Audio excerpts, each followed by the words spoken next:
Welcome to Bizzymind tutorials and entertainment. Today we want to learn how to delete messages in your Gotv Decoder. Sometimes you would notice a yellow envelope symbol sitting at the top right corner of your television screen. It means you have messages that you have not read. So you have to read them and delete these messages so that it doesn't make the television screen go automatically dim. So to do that, delete these messages after reading them. You go to your remote control, you come down to your button called menu button, you click on it, then it will bring you to this on your television screen. You'll see something like this.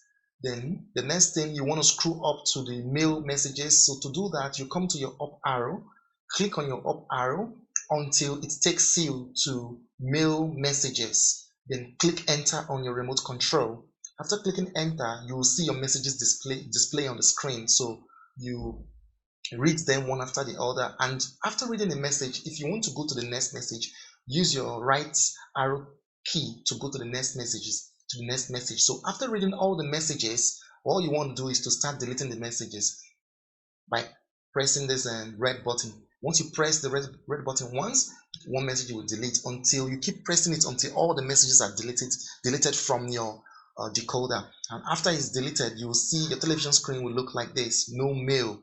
So that's how you delete your messages after reading it. So once you see the screen like this, the next thing you need to do is just to press the exit button on your remote for that screen to disappear, and you can return back to your viewing screen.